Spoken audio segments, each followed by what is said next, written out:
장모님, 조용히 가세요. 사위 재혁이 주사기를 들고 제 앞에 섰습니다.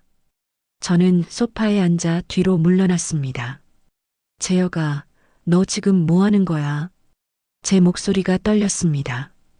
6개월 동안 저를 극진히 모시던 사람이었습니다. 매주 청소해주고 밥 해주던 사람이었습니다. 그 사람이 지금 주사기를 들고 있었습니다. 차가운 눈빛으로 저를 보고 있었습니다. 대체 어떻게 이런 일이?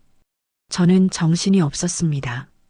하지만 이 이야기를 하려면 처음부터 시작해야 합니다. 1년 전 그날부터요. 저는 박순덕입니다. 올해 70입니다. 1년 전 봄이었습니다. 제 딸 미선이가 세상을 떠났습니다. 42살이었습니다. 너무 젊은 나이였습니다. 어느 날 아침 갑자기 쓰러졌습니다. 급성 심장마비라고 했습니다. 사위 재혁이 119에 신고했습니다. 병원으로 옮겼지만 이미 늦었습니다. 제품에서 숨을 거뒀습니다. 하늘이 무너지는 것 같았습니다. 남편 잃고 10년을 혼자 살았습니다. 딸이 제 전부였습니다. 그 딸이 먼저 가버렸습니다. 어떻게 살아야 할지 몰랐습니다. 장례식장에서 3일 동안 울기만 했습니다. 사위 재혁이도 많이 울었습니다. 저보다 더 슬퍼하는 것 같았습니다. 장례를 치르고 집에 돌아왔습니다. 빈집이 너무 컸습니다. 딸 목소리가 들리는 것 같았습니다. 엄마, 밥 먹었어요? 엄마, 건강 챙기세요. 하지만 이제 그 목소리를 들을 수 없었습니다. 밥도 먹기 싫었습니다. 아무것도 하기 싫었습니다. 하루 종일 딸 사진만 보고 있었습니다. 한 달이 그렇게 지나갔습니다. 10kg가 빠졌습니다. 거울을 보니 귀신 같았습니다. 하지만 상관없었습니다. 그냥 딸 곁으로 가고 싶었습니다. 그때 사위 재혁이가 찾아왔습니다. 한 달 만이었습니다. 장례 후 처음 보는 거였습니다. 장모님, 제가 너무 늦었죠. 죄송해요. 재혁이가 고개를 숙였습니다. 괜찮아. 너도 힘들었을 거야. 제가 말했습니다. 재혁이 제 손을 잡았습니다. 장모님, 미선이가 저한테 부탁했어요. 만약 자기한테 무슨 일 생기면 장모님 잘 모시라고요. 재혁의 목소리가 떨렸습니다. 그래. 고마워. 하지만 너도 내 인생 살아야지. 제가 말했습니다. 아니에요. 저 혼자 어떻게 살아요. 장모님이랑 같이 살게요. 재혁이 진심으로 말하는 것 같았습니다. 그날부터 재혁이 매주 찾아왔습니다. 토요일마다 왔습니다. 집 청소를 해줬습니다. 빨래도 해줬습니다. 밥도 해줬습니다. 장모님, 식사하세요. 제가 미역국 끓였어요. 재혁이 상을 차려줬습니다. 미선이가 좋아하던 미역국이었습니다. 눈물이 났습니다. 재혁아, 고마워. 제가 말했습니다. 제가 해야죠. 장모님이 제 어머니와 마찬가지인데. 재혁이 웃었습니다. 따뜻한 미역국을 먹었습니다. 한 달 만에 제대로 먹는 밥이었습니다. 재혁이 옆에 앉아서 저를 봤습니다. 장모님, 많이 드세요. 미선이가 보고 있을 거예요. 2개월이 지났습니다. 재혁이 더 자주 왔습니다. 일주일에 2~3번씩 왔습니다. 병원도 모시고 갔습니다. 장모님, 건강검진 받으셔야 해요. 혈압약도 받으러 가야죠. 재혁이 제 팔을 붙잡고 걸었습니다. 시장도 같이 갔습니다. 뭐 사드릴까요? 장모님 좋아하시는 거 있어요. 재혁이 물었습니다. 아니야. 아무거나 괜찮아. 제가 말했습니다. 그럼 제가 골라볼게요. 재혁이 이것저것 샀습니다. 과일도 사고 고기도 샀습니다. 돈을 내려고 했지만 재혁이 말렸습니다. 제가 낼게요. 장모님 돈 아끼세요. 동네 사람들이 말했습니다. 순덕이 사위 정말 효자네. 요즘 저런 사위 어디 있어. 저도 그렇게 생각했습니다. 재혁이는 정말 착한 사람이었습니다. 딸을 잃은 슬픔을 같이 나눠주는 사람이었습니다. 친구 옥순이도 말했습니다. 순덕아, 내가 복이 있어. 저런 사위 만나기 힘들어. 맞아. 나 운이 좋아. 제가 대답했습니다. 하지만 가끔 이상했습니다. 재혁이 저를 볼 때 눈빛이 차가울 때가 있었습니다. 아주 짧은 순간이었습니다. 금방 다시 웃었습니다. 제 착각인가 싶었습니다. 6개월이 지났습니다. 재혁이 어느 날 말했습니다. 장모님, 건강검진 받으러 가요. 종합검진이요. 왜? 나 괜찮은데. 제가 말했습니다. 아니에요. 확인은 해봐야죠. 미선이도 갑자기 그렇게 됐잖아요. 재혁의 목소리가 진지했습니다. 그 말에 저는 고개를 끄덕였습니다. 맞아. 확인해 봐야지. 다음 주에 병원 예약했습니다. 재혁이 저를 데리러 왔습니다. 차를 타고 병원으로 갔습니다. 차 안에서 재혁을 봤습니다. 운전하는 옆모습이었습니다. 그때 이상한 느낌이 들었습니다. 재혁의 입가에 미소가 있었습니다. 하지만 그 미소가 차갑게 느껴졌습니다. 눈빛도 달랐습니다. 제가 아는 재혁이 아닌 것 같았습니다. 손에 땀이 났습니다. 왠지 불안했습니다. 하지만 곧 고개를 저었습니다. 내가 예민해진 거야. 재혁이가 나쁜 사람일 리 없어. 차는 병원으로 향했습니다. 저는 몰랐습니다. 이날부터 제 인생이 지옥으로 변할 거라는 것을, 그리고 재혁이가 숨기고 있는 끔찍한 비밀이 있다는 것을. 병원에 도착했습니다. 큰 종합병원이었습니다. 재혁이 접수를 해줬습니다. 장모님, 여기 앉아 계세요. 곧 부를 거예요. 재혁이 제 옆에 앉았습니다. 저는 주위를 둘러봤습니다. 병원에는 사람이 많았습니다. 모두 아픈 사람들이었습니다. 저도 곧 검사를 받을 겁니다. 박순덕님, 간호사가 불렀습니다. 재혁이 제 팔을 잡았습니다. 장모님, 가요. 우리는 검사실로 갔습니다. 혈액 검사를 했습니다. 엑스레이도 찍었습니다. 심전도 검사도 했습니다. 이 시간이 걸렸습니다. 검사가 끝나고 결과를 기다렸습니다. 의사가 결과를 설명했습니다. 할머니 건강하세요. 70세 치고 아주 좋으세요. 혈압이 조금 높지만 약 드시면 괜찮아요. 당뇨도 경계 수준이에요. 관리만 잘하시면 돼요. 의사가 웃으며 말했습니다. 정말요? 다행이네요. 제가 말했습니다. 재혁도 안도하는 표정이었습니다. 장모님, 정말 다행이에요. 하지만 뭔가 이상했습니다. 재혁의 눈빛이 실망한 것처럼 보였습니다. 아주 짧은 순간이었습니다. 제 착각인가 싶었습니다. 병원을 나와 차에 탔습니다. 재혁이 운전을 시작했습니다. 장모님, 점심 드시러 갈까요? 재혁이 물었습니다. 좋아. 뭐 먹을까? 제가 대답했습니다. 식당에 갔습니다. 삼계탕을 먹었습니다. 재혁이 살을 발라줬습니다. 장모님, 천천히 드세요. 뜨거워요. 고마워, 재혁아. 제가 말했습니다.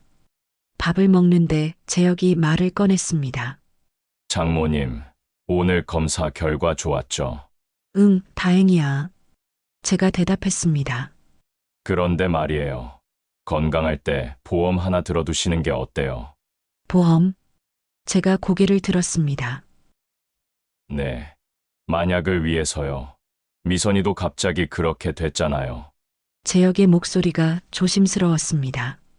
그건 그렇지만 제가 망설였습니다. 장례 비용이라도 준비해야죠.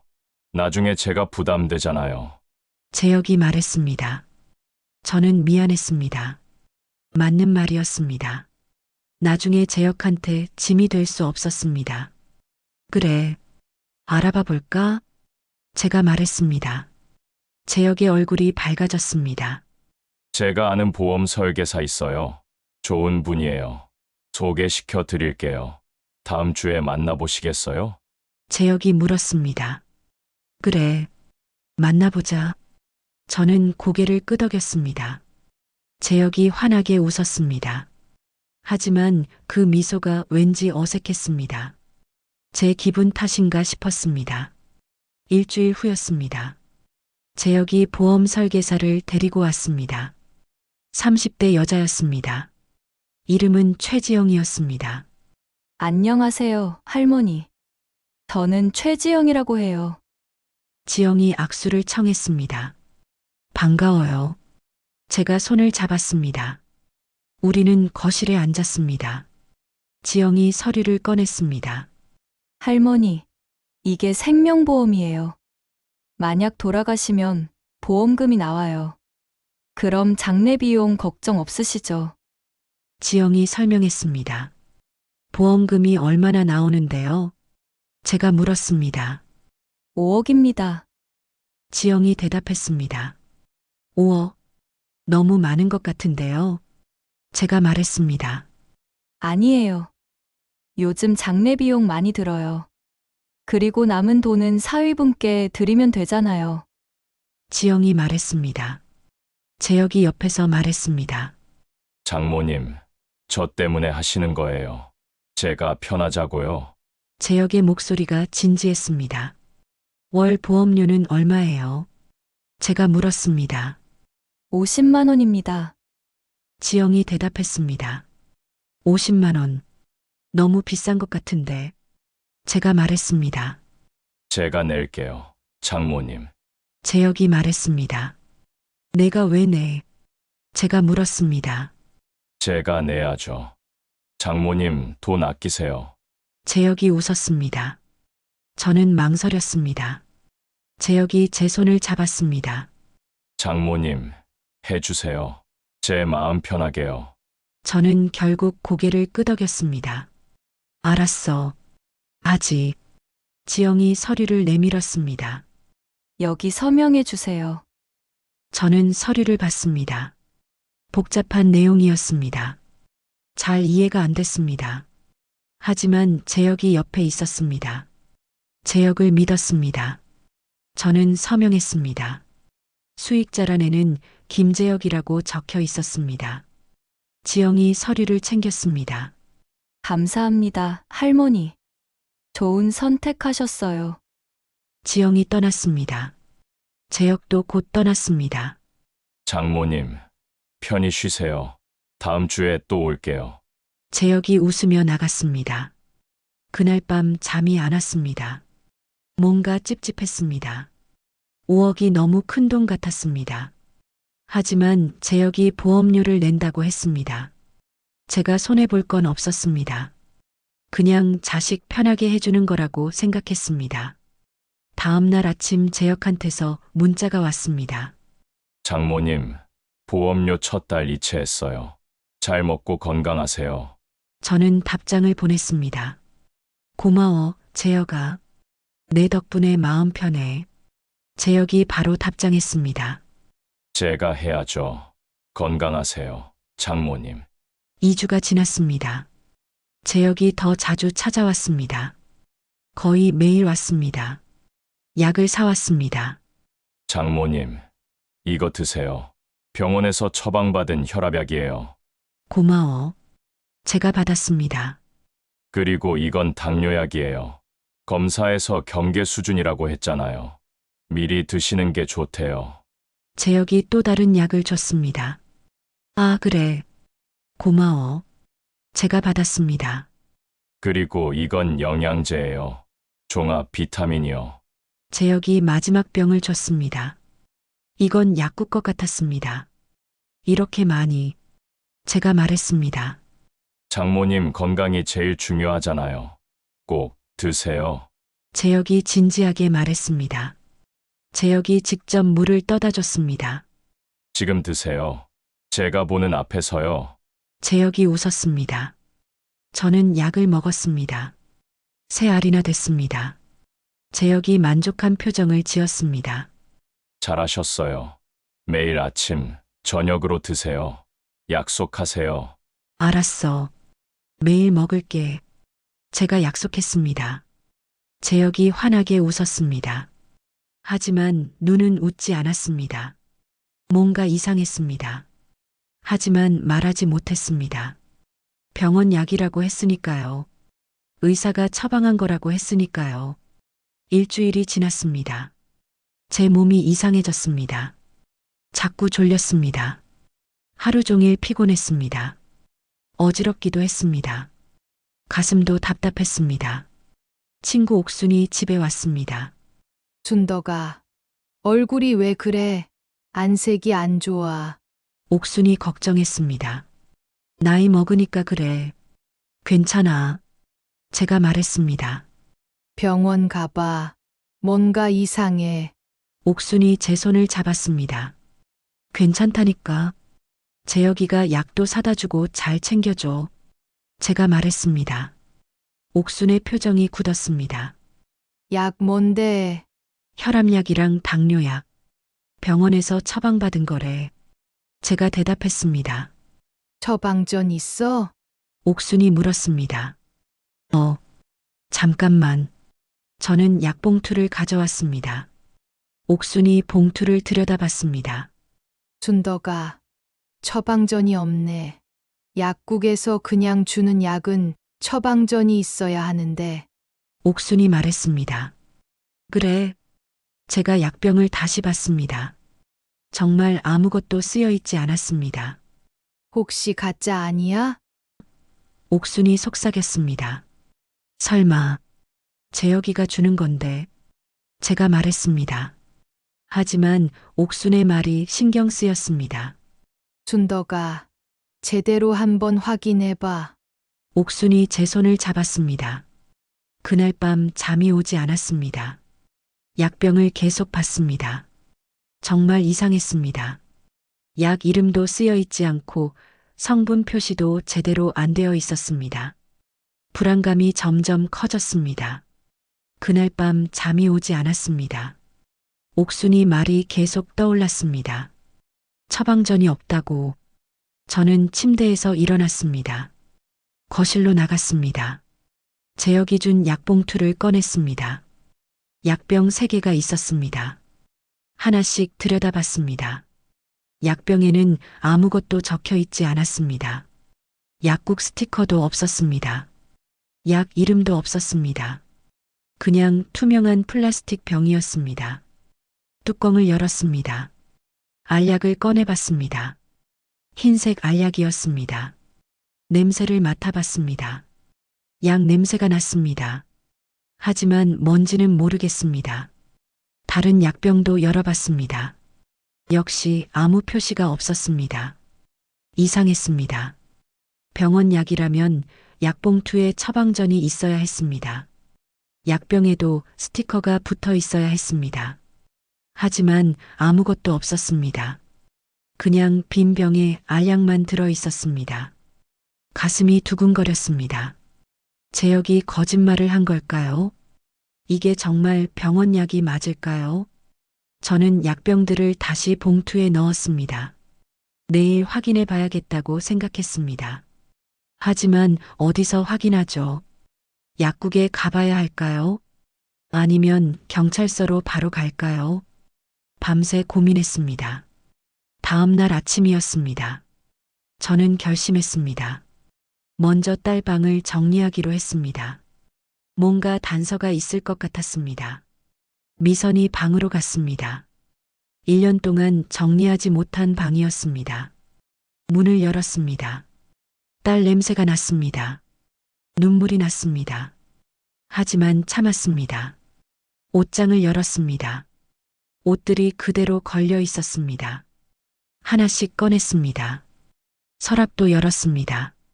양말, 속옷, 액세서리들이 있었습니다. 책상으로 갔습니다. 서랍을 열었습니다. 수첩이 보였습니다. 꺼내봤습니다. 딸의 일기장이었습니다. 펼쳐봤습니다. 딸의 글씨였습니다. 눈물이 흘렀습니다. 페이지를 넘겼습니다. 마지막 부분이었습니다.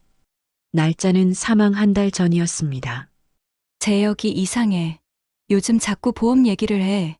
내가 죽으면 어쩌냐고. 왜 그런 말을 하지? 불안해. 딸의 글씨가 떨리고 있었습니다. 다음 페이지를 넘겼습니다. 재혁이 보험 들자고 했어. 3억짜리. 수익자를 재혁으로 하래. 싫다고 했더니 화를 냈어. 무서워. 또 다음 페이지였습니다. 결국 보험 들었어. 재혁이 계속 조르니까 어쩔 수 없었어. 근데 그 후로 재혁이 약을 자꾸 챙겨줘. 먹으면 자꾸 어지럽고 졸려. 이상해. 제 손이 떨렸습니다. 딸도 약을 먹었구나. 재혁이 준 약을. 마지막 페이지였습니다. 몸이 너무 안 좋아.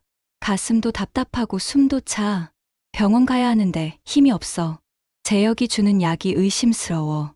약병에 아무 표시도 없어. 병원 약이 맞나? 확인하고 싶은데 재혁이 계속 옆에 있어.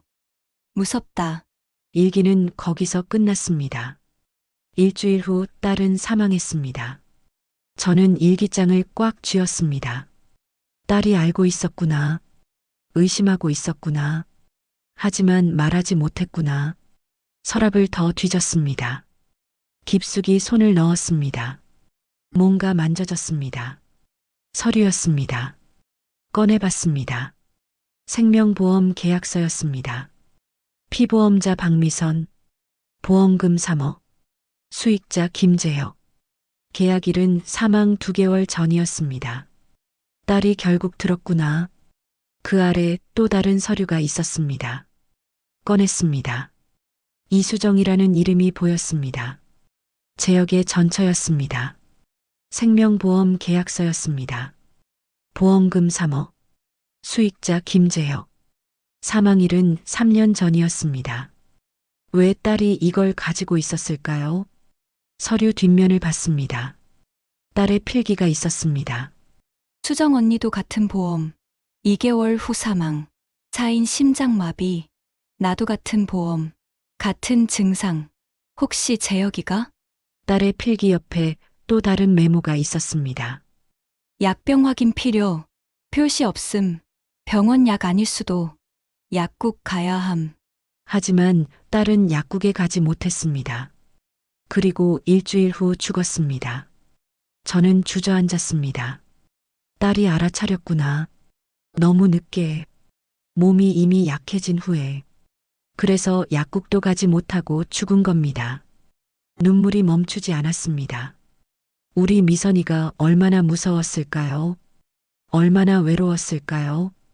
또 다른 종이가 있었습니다. 꺼냈습니다. 인터넷 기사 프린트물이었습니다. 보험금 노린 연쇄살인. 약물 이용해 심장마비 위장. 부검 없으면 자연사 처리. 딸이 이런 기사까지 찾아봤구나. 확신을 얻으려고. 하지만 확신을 얻기 전에 죽은 겁니다. 저는 모든 서류를 챙겼습니다. 일기장도 가져왔습니다. 그리고 제가 받은 약병 3개도 챙겼습니다. 가방에 넣었습니다. 경찰서로 가야 했습니다. 이제 확신이 섰습니다. 재혁이 딸을 죽였습니다. 전처도 죽였습니다. 이제 저를 죽이려 합니다. 옷을 갈아입었습니다. 현관문을 열었습니다. 밖으로 나갔습니다. 택시를 탔습니다. 경찰서로 가주세요. 제 목소리가 떨렸습니다. 15분쯤 걸렸습니다. 경찰서에 도착했습니다. 민원실로 들어갔습니다. 신고하려고요. 제가 말했습니다. 무슨 일이세요? 경찰이 물었습니다. 제 사위가 사람을 죽였어요. 제 딸도 죽였어요. 이제 저도 죽이려고 해요. 제 목소리가 커졌습니다. 경찰이 놀란 표정을 지었습니다. 할머니, 진정하세요. 안으로 들어가시죠. 경찰이 저를 조사실로 안내했습니다. 형사가 왔습니다. 40대 여자 형사였습니다. 이름표를 보니 강수진이었습니다. 할머니, 저는 강수진 형사예요. 천천히 말씀해 주세요. 형사가 의자를 권했습니다. 저는 앉았습니다. 가방에서 서류들을 꺼냈습니다. 일기장도 꺼냈습니다. 약병도 꺼냈습니다. 전부 책상 위에 놓았습니다. 형사가 하나씩 봤습니다. 저는 처음부터 얘기했습니다. 딸이 1년 전 사망한 것, 사위가 효자처럼 저를 모신 것, 저도 보험을 든 것, 수상한 약을 준 것, 그리고 오늘 딸 방에서 찾은 것들. 형사가 일기장을 읽었습니다. 표정이 굳어졌습니다. 서류도 봤습니다. 약병을 들었습니다. 할머니, 이 약병에 아무 표시도 없네요. 네. 그래서 이상한 거예요. 제가 말했습니다. 형사가 약병을 열어봤습니다. 알약을 꺼냈습니다. 이거 정식 검사해야겠어요. 국립과학수사연구원에 보낼게요. 며칠 걸릴 거예요. 형사가 말했습니다. 그동안 저는 어떡하죠? 제가 물었습니다. 집에 계세요. 평소처럼 행동하세요. 약은 절대 먹지 마시고요. 형사가 말했습니다. 형사가 컴퓨터를 켰습니다. 사위 이름이 뭐예요? 김재혁이요. 45살이에요. 제가 대답했습니다. 형사가 키보드를 두드렸습니다. 화면을 봤습니다. 표정이 점점 굳어졌습니다. 할머니, 이거 보세요. 형사가 화면을 돌렸습니다. 전처 이수정, 3년 전 사망, 급성 심장마비, 부검암, 보험금 3억 수령, 그리고 현재 처박미선, 1년 전 사망, 역시 급성 심장마비, 부검암, 보험금 3억 수령. 할머니, 패턴이 똑같아요. 형사가 말했습니다. 제 사위가 살인마예요. 제가 말했습니다. 형사가 고개를 끄덕였습니다. 증거를 확보해야 해요. 며칠만 참으세요. 약 검사 결과 나오면 바로 움직일게요. 이틀이 지났습니다. 형사한테서 전화가 왔습니다. 할머니, 약 성분 검사 결과 나왔어요. 역시였어요. 제 심장이 쿵 했습니다. 뭐가 들어 있었어요? 제가 물었습니다. 혈압약에는 베타 차단제가 정상량의 3배, 당뇨약에는 설포니로레아가 5배, 영양제에는 수면제와 칼륨 보충제가 과다 투여량으로 들어 있었어요. 형사가 설명했습니다. 그게 뭔가요? 제가 물었습니다. 이 약들을 함께 먹으면 혈압이 급격히 떨어지고 저혈당이 와요. 칼륨 과다는 심장 박동을 불규칙하게 만들고요. 수면제는 의식을 흐리게 하고요. 결국 심장마비로 사망해요. 부검 안 하면 자연사로 보이죠. 할머니, 이거 정말 치밀해요. 형사가 말했습니다. 사위가 의학 지식이 있나요? 아니요. 그냥 회사원인데. 제가 대답했습니다. 그럼 누군가 도와준 거예요. 약을 이렇게 조합하는 건 전문가 수준이에요. 형사가 말했습니다. 조직이요. 혼자가 아니라는 뜻이었습니다. 할머니, 더 큰 조직일 수 있어요. 보험금 노리는 살인 조직. 재혁은 실행범이고 뒤에 기획자가 있을 거예요. 형사의 목소리가 무거웠습니다. 그럼 더 위험한 거 아니에요? 제가 물었습니다. 그래서 더 확실하게 잡아야 해요. 할머니가 도와주셔야 해요. 다음 날 오전이었습니다. 형사들이 집에 왔습니다. 3명이었습니다. 강수진 형사와 남자 형사 2명이었습니다. 할머니, 이게 녹음기예요. 형사가 작은 기계를 보여줬습니다. 단추만 한 크기였습니다. 옷에 달면 티 안 나요.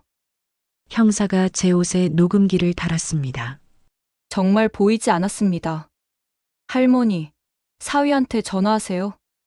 오늘 집에 오라고 하세요. 형사가 말했습니다. 저는 재혁에게 전화를 걸었습니다. 재혁아, 나야. 장모님, 무슨 일이세요? 재혁의 목소리가 들렸습니다. 오늘 집에 올 수 있어. 할 얘기가 있어서. 제 목소리를 떨리게 만들었습니다. 무슨 얘기요? 재혁이 물었습니다. 약 얘기, 그리고 미선이 얘기. 제가 말했습니다. 잠시 침묵이 흘렀습니다. 알겠어요. 2시에 갈게요. 재혁이 대답했습니다. 목소리가 차갑게 변해 있었습니다. 전화를 끊었습니다. 형사들이 집 밖으로 나갔습니다. 차 안에서 대기할 거예요. 할머니, 힘내세요. 형사가 제 어깨를 두드렸습니다. 저는 혼자 집에 남았습니다. 시계를 봤습니다. 오전 11시였습니다. 3시간을 기다려야 했습니다. 딸 사진을 봤습니다. 미선아, 엄마가 잘할게. 제가 속삭였습니다. 오후 2시가 됐습니다. 초인종이 울렸습니다. 문을 열었습니다. 재혁이 서 있었습니다. 장모님, 왔어요. 재혁이 말했습니다. 웃지 않았습니다. 표정이 굳어 있었습니다. 들어와. 제가 말했습니다. 재혁이 거실로 들어왔습니다. 소파에 앉았습니다. 무슨 얘기 하실 거예요? 재혁이 물었습니다. 목소리가 차가웠습니다. 저는 숨을 깊이 들이마셨습니다. 녹음기가 잘 작동하고 있을 겁니다. 재혁아, 내가 준 약국에 가져가 봤어. 제가 말을 꺼냈습니다. 재혁의 눈빛이 변했습니다. 왜요? 이상해서 먹으면 자꾸 어지럽고 피곤하더라고. 그게 뭐, 재혁이 말했습니다. 약사가 그러는데 이상한 약이래. 성분이 과다래. 제가 계속 말했습니다. 재혁이 일어섰습니다. 장모님, 그게 무슨 소리예요? 앉아. 아직 할 말 있어. 제가 손짓했습니다. 재혁이 다시 앉았습니다. 주먹을 꽉 쥐고 있었습니다. 그리고 미선이 방 정리했어. 제가 말했습니다. 재혁의 얼굴이 창백해졌습니다. 서류를 찾았어. 보험 서류, 그리고 일기장도. 제가 계속 말했습니다. 재혁이 아무 말도 하지 않았습니다. 미선이가 널 의심하고 있었더라. 내가 주는 약이 이상하다고. 내 전처도 같은 방법으로 죽었다고. 제 목소리가 떨렸습니다. 장모님, 재혁이 입을 열었습니다. 그리고 나한테도 똑같이 하고 있잖아. 5억 보험. 이상한 약. 제가 소리쳤습니다. 재혁이 천천히 일어났습니다. 표정이 완전히 변해 있었습니다. 차갑고 무서운 얼굴이었습니다. 언제부터 아셨어요? 재혁이 물었습니다. 일주일 전부터. 제가 대답했습니다. 재혁이 비웃었습니다. 그럼 경찰에 신고했겠네요. 그랬어. 제가 말했습니다. 재혁의 표정이 굳었습니다. 지금 녹음하고 있죠? 재혁이 제 옷을 봤습니다. 녹음기를 찾으려는 눈빛이었습니다. 대답해. 내가 우리 딸 죽였지. 제가 물었습니다. 재혁이 한참 저를 봤습니다. 그러다 천천히 고개를 끄덕였습니다. 네, 제가 죽였어요. 재혁이 말했습니다. 제 온몸이 떨렸습니다. 왜 우리 딸을? 제 목소리가 갈라졌습니다. 돈이요. 3억이 필요했어요. 빚이 5억이었거든요. 재혁이 태연하게 말했습니다. 전처도 내가. 네, 그것도 저예요. 같은 방법이었어요. 약을 섞어서 서서히 죽이는 거. 의사들도 못 알아차려요. 심장마비로 보이거든요. 재혁이 비웃었습니다. 혼자 한 거야. 제가 물었습니다. 아니요. 도와주는 사람이 있어요. 의사예요. 약 조합 알려주고 진단서도 만들어주죠. 돈만 주면요. 재혁이 대답했습니다. 형사들이 듣고 있을 겁니다. 조직까지 자백하고 있었습니다. 그럼 나도 죽일 생각이었어. 제가 다시 물었습니다. 당연하죠. 5억이면 빚 다 갚고 새 인생 살 수 있어요. 6개월만 더 약 드시면 됐는데 아쉽네요. 재혁이 가방을 열었습니다. 뭔가를 꺼냈습니다. 주사기였습니다. 그럼 어쩔 수 없죠. 지금 여기서 끝내야겠어요. 재혁이 다가왔습니다. 저는 뒤로 물러났습니다. 재혁아, 그만해. 제가 말했습니다. 조용히 가세요. 장모님. 이것도 심장마비로 보일 거예요. 재혁이 주사기를 들었습니다. 그 순간이었습니다. 쾅! 문이 박살났습니다. 경찰이다. 꼼짝 마. 형사들이 돌입했습니다. 재혁이 도망치려 했습니다. 하지만 남자 형사 2명이 제압했습니다. 바닥에 엎드려. 재혁이 바닥에 쓰러졌습니다. 수갑이 채워졌습니다. 강수진 형사가 저를 부축했습니다. 할머니, 괜찮으세요? 저는 주저앉았습니다. 눈물이 쏟아졌습니다. 우리 딸, 우리 미선이. 형사가 저를 안아줬습니다. 할머니, 잘하셨어요. 완벽하게 자백받았어요. 조직 정보까지 다 나왔어요. 재혁이 끌려나갔습니다. 장모님, 후회할 거예요. 재혁이 소리쳤습니다. 형사가 녹음기를 회수했습니다. 전부 녹음됐어요. 이제 저놈은 끝이에요. 무기징역감이에요. 그리고 배우 의사도 잡을 거예요. 형사가 말했습니다. 저는 딸 사진을 봤습니다. 미선아, 엄마가 해냈어. 그 나쁜 놈 잡았어. 이제 편히 쉬어. 제가 속삭였습니다. 경찰차가 재혁을 데려갔습니다. 1년 동안 효자인 척했던 사람. 이미 2명을 죽인 살인마. 이제 끝났습니다. 재혁이 체포된 지 일주일이 지났습니다. 형사한테서 전화가 왔습니다. 할머니, 좋은 소식 있어요. 뭔가요? 제가 물었습니다. 재혁이 배우 의사를 불었어요. 약 조합 알려주고 진단서 위조해준 의사요. 오늘 체포했어요. 정말요? 제가 말했습니다. 네. 그리고 더 있어요. 그 의사가 다른 사건도 관여했대요. 총 7건. 할머니 딸분 사건 포함해서요. 형사의 목소리가 무거웠습니다. 7건이나요? 네. 보험금 노린 살인이 7건이에요. 모두 배우자가 죽인 거예요. 의사가 방법 알려주고 진단서 만들어주고 총 피해액이 30억이에요. 제 가슴이 아팠습니다. 7명이나 죽었다니. 모두 가족한테 죽은 겁니다. 그 가족들은 어떻게 됐어요? 제가 물었습니다. 전부 수사 중이에요. 재혁처럼 자백받을 거예요. 이번 할머니 사건이 결정적이었어요. 녹음 증거가 완벽해서 의사가 다 불었거든요. 할머니 덕분에 7건 다 해결될 것 같아요.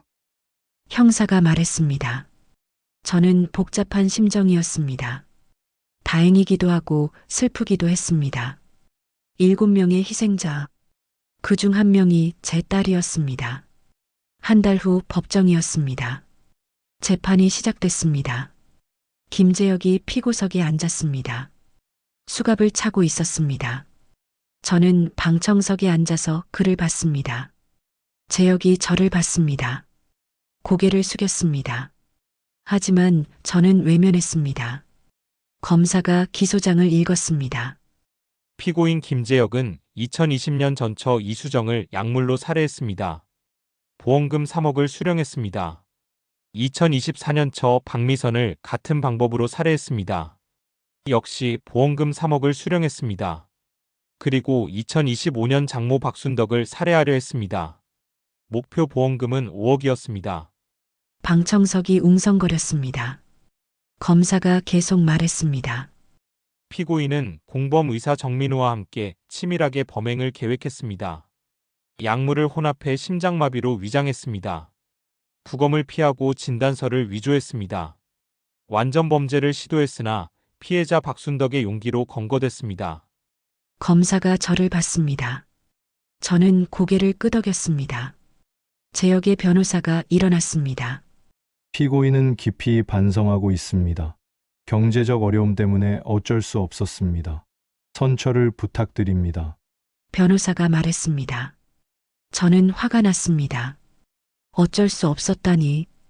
2명을 죽이고 1명을 더 죽이려 했는데. 판사가 입을 열었습니다. 피고인 김재혁. 마지막으로 할 말 있습니까? 재혁이 일어났습니다. 장모님, 재혁이 저를 봤습니다. 정말 죄송합니다. 제가 미쳤었습니다. 빚 때문에 정신이 없었습니다. 미선이한테도 정말 미안합니다. 재혁이 고개를 숙였습니다. 하지만 저는 믿지 않았습니다. 진심이 아니었습니다. 그냥 형량 줄이려는 연기였습니다. 판사가 판결문을 읽었습니다. 피고인 김재혁. 살인 2건, 살인미수 1건으로 무기징역을 선고한다. 방청석에서 박수가 터졌습니다. 저도 눈물이 났습니다. 무기징역. 평생 감옥에 있을 겁니다. 공범 의사 정민우도 같은 날 선고받았습니다. 살인 방조 7건으로 징역 20년이었습니다. 다른 6건의 가해자들도 모두 체포됐습니다. 전부 징역 15년에서 무기징역을 받았습니다. 법정을 나오는데 다른 유가족들이 저를 기다리고 있었습니다. 7명의 유가족이었습니다. 할머니, 감사합니다. 할머니 덕분에 저희도 정의를 찾았어요. 한 남자가 제 손을 잡았습니다. 아내를 잃은 사람이었습니다. 다른 사람들도 감사하다고 했습니다. 모두 가족을 잃은 사람들이었습니다. 저는 그들을 안아줬습니다. 우리는 함께 울었습니다. 재판이 끝난 후 딸 묘지에 갔습니다. 미선아, 엄마 왔어. 묘비 앞에 앉았습니다. 재혁이 잡혔어. 무기징역 받았어. 이제 내가 편히 쉴 수 있겠지. 제가 속삭였습니다. 바람이 불었습니다.